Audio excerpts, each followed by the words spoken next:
All right, so just to go over, this is the sort of like the preamble to the course, and just to get people ready to start. So one thing people want to get is they want to get access to this document. This document is only being made available to the prison mathematics project participants. And what I mean by that is there's incarcerated individuals get access to this document that wish it. And there's also the mentors and the organizers of that project. All right. So I'm going to claim over here is that you don't have access to this. But some people say, I do want access to this. It's not published yet. I do want to claim, though, that this is a very large document. When it's published, I doubt it seriously would ever be published on paper. It would just to print it would be super expensive. So I'd probably just publish it as a PDF.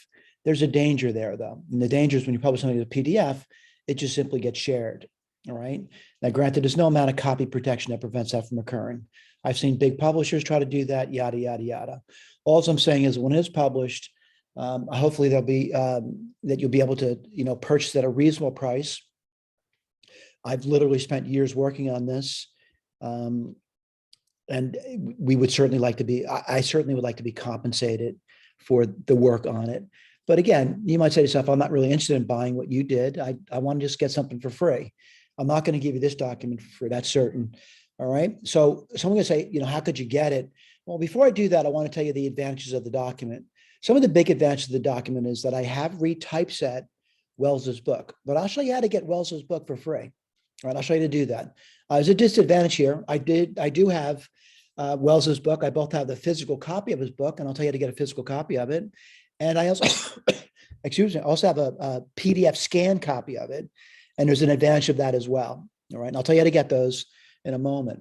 But, certainly I'm going to point out that the advantage of having this document is there's a lot more to this than you'll ever get from either a scanned copy of the original or the actual original copy. Now, what's the advantage? A lot of extra work. All right. Now, if you looked at Wells' book, content-wise, a little more than 500 pages. They're small pages too, by the way. I mean, one of his pages, 2 pages when I type it up, I'm going to say about 1.5 pages fits on one of my pages. Now, I have a much longer document. Why is it longer? I put a lot more work down and more detail. Like I do try to be faithful to his text, but I got to be honest with you. A lot of times I have to change his text because the typesetting is really not good, right? Back in 1904, they had a tough time typesetting mathematics. Now, I'm not going to say typesetting mathematics is easier, but it's way easier than it was in 1904. And what I mean by that is we have tools now that they would see as witchcraft back in 1904. I mean, we have great tools for typesetting mathematics. The tool that I'm using is LaTeX, right? I'm actually using LaTeX to retypeset his work. It was a substantial effort on my part, including making corrections in Wells's work. There are some errors. Sometimes they're just typographical errors. Sometimes they're just simply, they didn't have, whoever was computing these things wasn't able to get the full answer. All right. And that does happen. I'll point that out in the text. Sometimes sometimes I point it out. Most of the times, really, his text is remarkably good. It is remarkably good. The copies of the text, though, can be remarkably bad. But anyway, some people say, well, if I did have the document, how would I go through it? Well, you could just scan through the table of content. They would say, exercise 1, up to exercise 139. I have some appendices down here, including some things that Wells did not talk about, like deriving some formulas that they use in the textbook in a different manner than he does. Golden ratio and Fibonacci numbers. Yeah, sort of goes towards that in the book, but really doesn't do a good job of it, my opinion. There's an answer key. I want to point out there is available answer keys. Now, if you click on this over here, I actually put his answer key down, but this is typical. His answer key, it's not bad. I'll tell you, it's really not bad. What he does, it's in the back of the book. Not every book has an answer key, by the way. And he provides answers to his questions. What he's not providing is any level of work, all right? Also, he thinks a lot of things are trivial and he doesn't provide answers, all right? Not every set has an answer to it. Here's the deal, though. I bet somewhere there's a solution guide to Wells's text. I am sure Wells hired people to create solutions guides. There's no other way they could have gotten these answers unless someone was working the problems. And back in the early 1900s, there were people employed to solve problems just like there are now. Textbook writers have people employed to solve problems. It's not a great paying job, but they do that. Now, someone says, why is that? A lot of the answer keys now in modern books, I mean, they're huge. They're really huge. Now, certainly, I do provide answers, and I want to just go through that with you. Ooh, there's an answer over there. Let's not worry about that so much. I'm going to search. Oh, you know what I'm going to do before I do that? I want to go to the index. Indexes in the past were good, and Wells's book doesn't have an index. All right. Now, I made this index up, by the way. And someone says, you know, why'd you make it up? I don't know. It really is unimportant to me. But you'll notice that over here, you could actually look up things in the index and click on these things. Like, for example, I don't know. Let me just look around here and kind of go something. And let me just look. Partial fraction overview. Let me click on this. You notice it's in red. This would bring me right to that page. And this is my, what I do in the text. I often will give you an overview. And again, I'm not saying it's any better than what Wells did. I'm just saying this is the way I would have presented it to my students. The way Wells presented to his students was probably, hey, you read this, and then we'll maybe do an example or two, but you're responsible to do the exercises and the examples on your own. And I really think back then, that's the way school was done. I mean, it was probably, they spent little time in classroom, you know, reading to the students, so to speak, what they do now, or endlessly going over examples. They were pretty much telling the students, get to work on that material, you know, read the text, come to class, you got a question, please get your questions answered. And it typically, you know, that's not a bad way to learn. You study, you get any kind of unresolved issues answered by your teacher, and you move forward. All right. But again, the way Wells presents it to his students in written form and the way I present it in written form is going to be slightly different. All right. Now, granted, I'm not saying one way is better than the other. And what's nice is you have options. But if you're not clear in something, you know, reach out, say, I'm not clear. Can you help me with this? And I'll try to do the best I possibly can. All right. So I just want to point out a couple of things about the text here.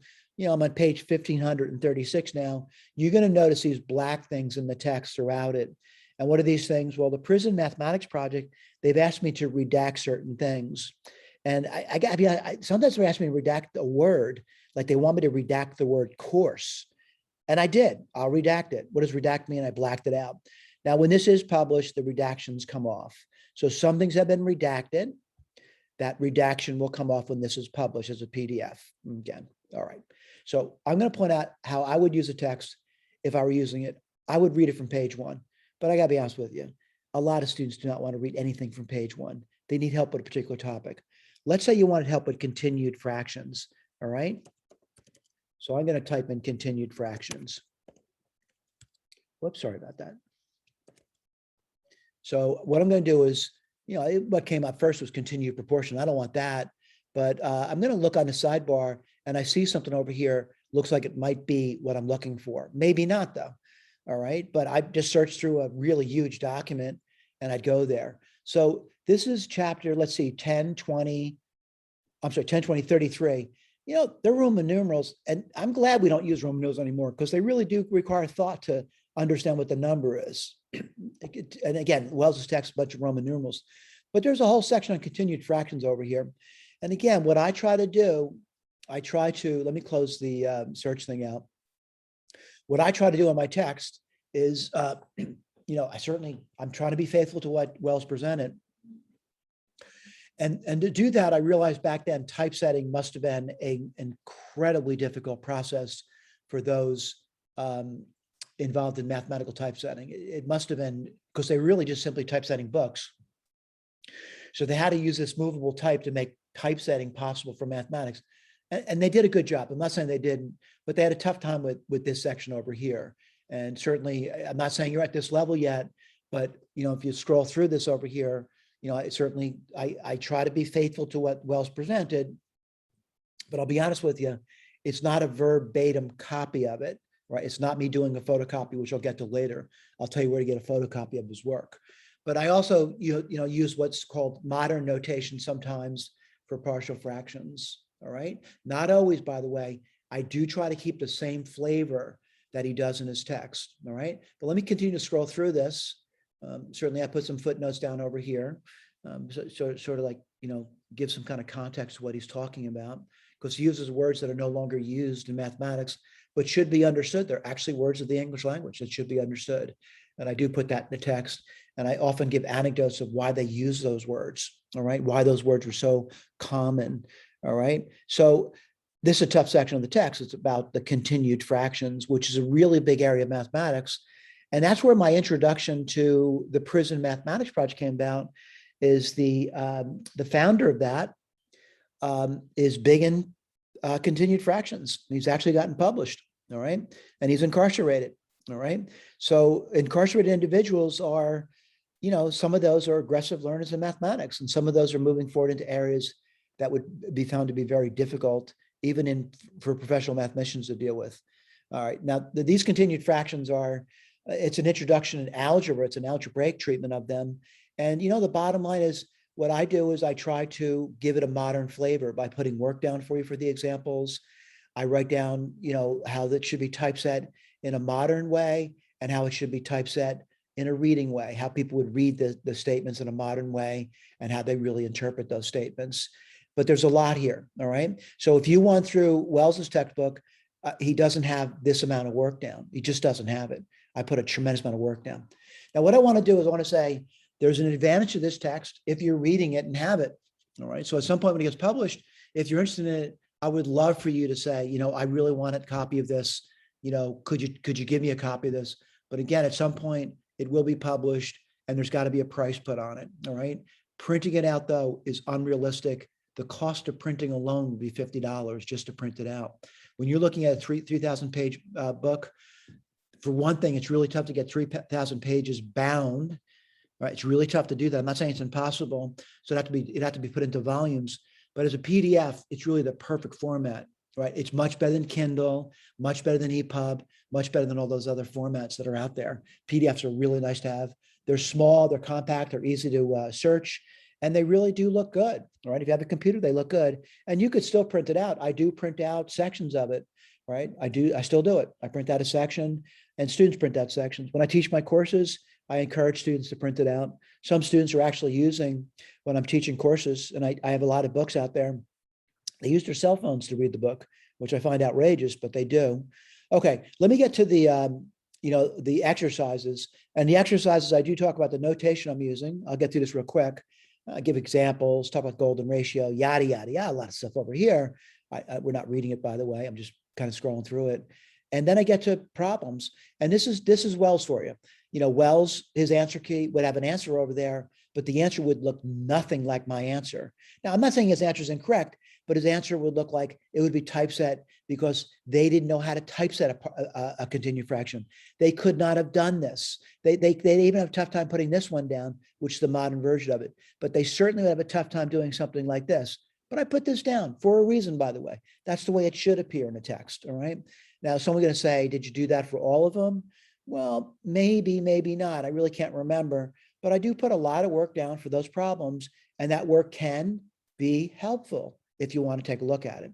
All right, I'm going to close this out. And I know people say, I want access to your document. It's not published yet. Only the Prison Mathematics Project participants have access to the document, all right? And they don't even have access to the full document. They have access to some of the sections at this point. I'm hoping over time, as I get feedback, I will be able to improve the document and eventually get it published. The videos are published. The videos are published for free on YouTube. Let me close this out. And I want to talk about, getting to the web and finding Webster Wells's text. Now, what do most people do when they're looking for a textbook? They probably go to Amazon, all right? Now, if I were in Amazon, what I would type in a search, I'll type it in Webster Wells. The name of the book is Advanced Course in Algebra. There's a point to what I'm doing over here. I copied wrong. I get copyright. I typed wrong. Algebra. All right. I want to tell you the first thing that pops up is a book. You see it, hardcover. Be very careful. All right. I tell you, the world's out there. They're trying to scam you. If you do this, click on this over here and say, I want the book, and this is not a bad price for it. I can get a hardcover version of the book for $32. and I can get a paper version for $14.70. No doubt about it. You can put in your cart and you can walk away. However, I want to warn you, this is not the book. What this is somebody went to the web for free, downloaded a photocopy, and I'll show you how to get that, a photocopy of the book, and then they use a print-on-demand service to rip you off for $32. Now, are they making $32? No. The print-on-demand service is probably getting $20 for it, and they're walking away with $10. The paperback version, I don't know, the print-on-demand service is probably charging $10, and then the guy that put this on online is walking away with $4.70. I know Amazon takes a fee from that, by the way. By the way, Amazon is big on print on demand. But if you go to, like, for example, the comments, let's take a look at that. There's 2 ratings over there. One thing you'll notice is a comment from me. It's a photocopy. That's all it is. All right, so someone says, well, how do I get the photocopy? Let me go through that now. So I'm going to go, I don't want to pay $32 for a photocopy. What I'm going to do is I'm just going to type in, not into the Amazon search box, but into the, it's right here. I just typed it in before, so it remembered it. I'll go to this over here, and someone says, well, I don't even see it. I don't see it either. The first thing that comes up, this is a paid advertisement, by the way. It's an ad. Now, they want me to go there because there's algebra lessons. Maybe people go there, and you can get a free trial, and that's going to be $10 a month there on out. People do it. Not saying anything wrong with it. But I'm also over here is a second hit. It's this archive.org, and there's many places to get it. All right. So you could click on this, and you can click on this, and I'll go both of them. I'll show you what they look like. You know, it says free download. That's the same thing that the Amazon's selling for $32. All right, let me scroll back to the beginning. There's a point to this. I'm going to go, 634 pages. There's a lot of blank pages and preambles. But actual Wells's text, the material, you're looking at, like, I don't know, about 500 and some odd pages. It's not long, and the pages are really small. All right, let me keep going forward. You know, it's loading. And herein lies the problem with the scan. It's an old copy. They use a scanner, and you get things that look like this over here. Now, granted, I think most people have the intelligence to read this line over here. It says Advanced Course in Algebra. But as you go through this text, you're going to notice a lot of things are incredibly difficult to read through. I have spent, countless hours with both the scanned copy and a hard copy. I'll also tell you how to get a hard copy of this for much cheaper than Amazon is presenting to you. All right. Countless hours trying to discern what's in this text. I think I did a pretty good job. All right. I'm not going to say it's perfect. Are there errors in my text? Of course there are. Am I hoping the readers from the Prism Mathematics Project reach out to me and tell me there's errors to correct? I hope so. Will they get credit for helping out? They're going to get credit for helping out. All right. If you see an error, if you reach out to me, I will also give you credit for helping out. All right. But anyway, you scroll through this over here. I'm not saying it's a bad copy. There's a table of content. Yeah, it uses Roman numerals. You kind of read through that. If you looked at my text, you'd say, hey, you look like you copied this stuff. I did. I certainly try to keep faithful to it. I made a copy of it using LaTeX, though. LaTeX is the standard for typesetting mathematics now. It is an excellent, excellent free product. It allowed me to take his work, retypeset it, so it looks good. And it really does look good. And I'm speaking to that by myself over here. I also want to point out the scanned copies of these things sometimes have people's writing in it. All right, you're going to see people's margin notes in it, which sometimes are very interesting. But you got to say to yourself, this is not a bad copy. You can print this out if you want. Let me just scroll to the bottom and show you that you could actually download. I want you to be careful. It says EPUB. You could download this, but I'll be honest with you, yeah, they have an EPUB of it. It's not good. It's not a good copy. All right. It's not, because really to scan it, it's awful. All right. Full text. Another thing that's awful. They scanned it and they try to interpret the characters in it. And you can imagine when you're trying to scan for characters for mathematics, that it becomes completely unreadable. All right. What I want to go towards is the PDF, not the Kindle version. I also think it's awful. I think the best copy they have is PDF. Let me click on that. And what's going to happen? They're going to bring me to a website where this thing is being downloaded now. And it's not a huge file, but it's an internet archive, and they're letting me download a PDF of this. Just give it a few seconds to come through. So it's loading up here. I have a very fast internet connection, so it's not my connection. It's probably the server there is probably overloaded with a bunch of requests at this point, but this will come through. All right. So what do you mean it comes through? A PDF will come through eventually. I'll give it a few seconds. Now, someone says, is this sufficient to work all the problems in the textbook? Absolutely, it is. It may not have the answer key in it, but the bottom line is, if you're at that level of the game, this is just down the whole PDF, by the way. And certainly it says, Library Unit of Michigan. That's where it came from. It's a gift from this person over here. They gave this book to the library. And yeah, this PDF copy, could you download this down, put it on your computer? Could you print it out? Could you put it on could you put it on Amazon now and sell it? Yeah, you could. What you do is download the PDF. There's many print on demand services that will actually allow you to print on demand at Amazon. Charge $1 billion for it. All right. I kid you not. Put it on Amazon. They'll let you sell it. They'll take your commission, but the bottom line is free of charge. And I hate to see anyone pay for this copy when it's actually free for charge. Again, it's readable. And I want to point out, it really is readable. But when you get to the mathematics stuff, a lot of the pages, you're going to be looking at characters and you're going to be struggling what's said. Sometimes also people have pencil marks in the paper and you can't read through their pencil marks. It's really tough. It's like a forensic analysis of the problems. In addition, sometimes the computers, when I say that, there were people back in those days when they were doing the problems miscopied and they're doing a different problem. Happens to me all the time, by the way. But again, I spent a lot of time making this text a little bit better. I'm saying Wells did a remarkable job, by the way. I mean, remarkable. He certainly had a lot of people working on this. All right. But anyway, you go through this, you're going to see this up over here. He has an index. That's about the only thing you could look through that. No, there's an index over here. And someone says, is this enough for me to get through the problems? It is. It's really it's a remarkable text. I mean, if you're reading this thing and you're comprehending what you're being offered over here, you're going to certainly have a good foundation in algebra. Now, notice over here, it says continued fractions on page 449. You can go to page 449 if you want, and you can scroll ball over here. Let me put that down. Again, you can download the PDF if you want. A little annoying to scroll through a document, by the way. You notice that there's exercise 79 over here. In my text, I would have exercise 79 down and some work down for you. What does Wells have? He has a question, no work. Is there an answer? There may be an answer key in some of these scanned copies, but what you'd have to do is go to the end of the book to see if there's an answer key, and there is. So I want to point out what the answer keys look like for 79. I'll scroll to that. Oh, a lot of scrolling, isn't there? I get dizzy scrolling sometimes.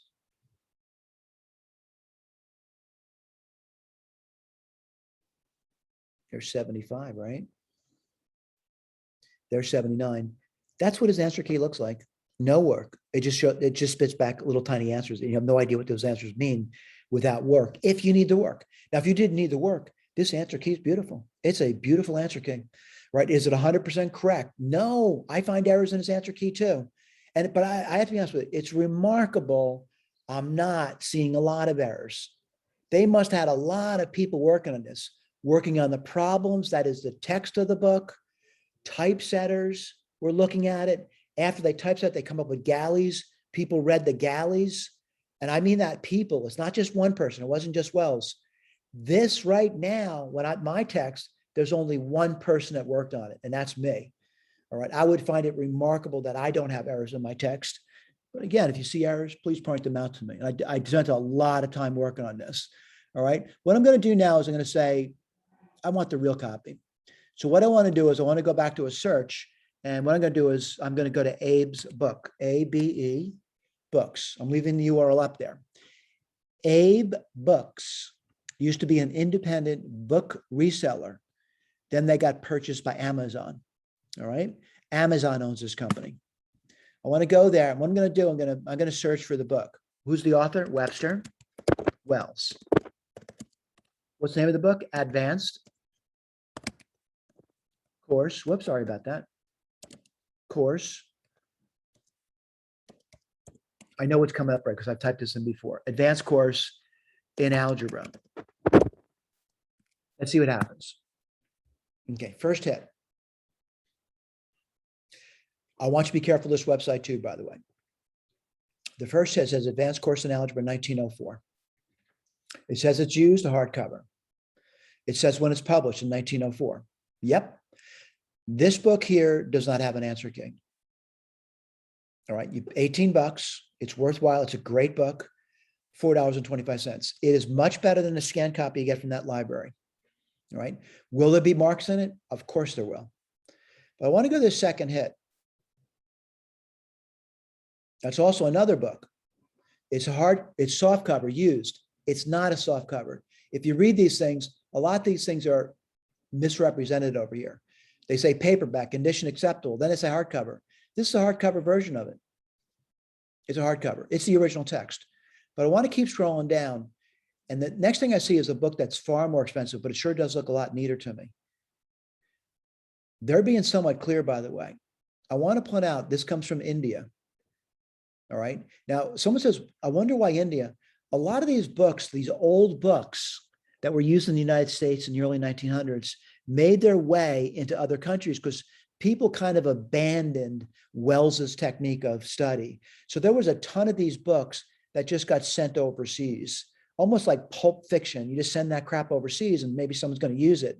Here's the deal, though. They did use it. And they used it as sort of like a standard algebra course in some of these countries. It's a great algebra course, no doubt about it.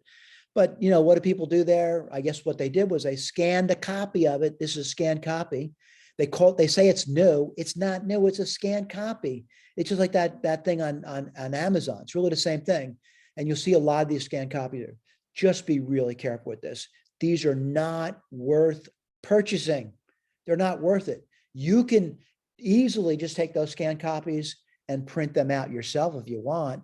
And there's many print on demand services that will do that for you. All right. Now here's another version. This is Advanced Course in Algebra with answers. They got a little picture of it. You notice they're charging more when there's an answer key in it. But let me remind you again, Wells's answer key is not a solutions manual. All it is little tiny numbers, right, about the final answer in the problem. It's not going to be helpful if you don't know what you're doing. My text has work, a lot of additional work that may help students. But anyway, you'll see a lot of offerings over here. Many of those things are just outrageously overpriced copies. They're just outrageously overpriced. For example, this one over here, they say it's new hardcover. Boy, I'd love to get a new hardcover of Webster Wells's text. There are no new hardcovers. The publisher is no longer in existence. The metal plates that made the book are no longer in existence. They have basically been thrown out on the trash heap of civilization, so to speak. The text did survive, though. This is not a new hardcover version of Webster Wells's text. This is another scanned copy printed out. All right, just another scanned copy. Sometimes they really try to trick you. You look at this one and you say, oh, that's a really nice looking book. I mean, it's leather bound, it's hard copy. This must be what the original book looked like.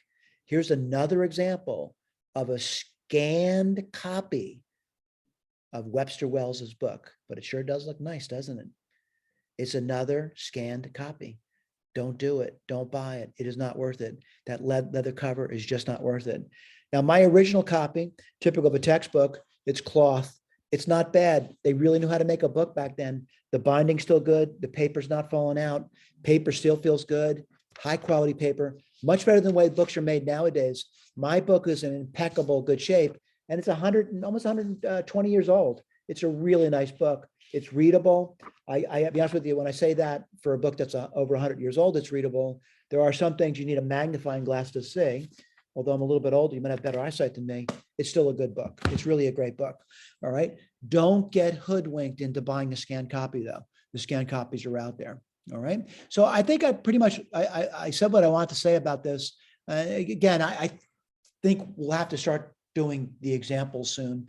I'm not sure if there's anything else I want to share with you, but again, let me just point this out to you. You can still get a copy of the original textbook. They're going to be used.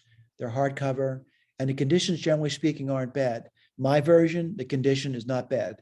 No piece of paper falling out. It's not so illegible that I can't make it out. Now, again, granted, there's some pages that are better than others, but the bottom line, I also see some historical artifacts by the students that had this book, and I see how difficult their lives were.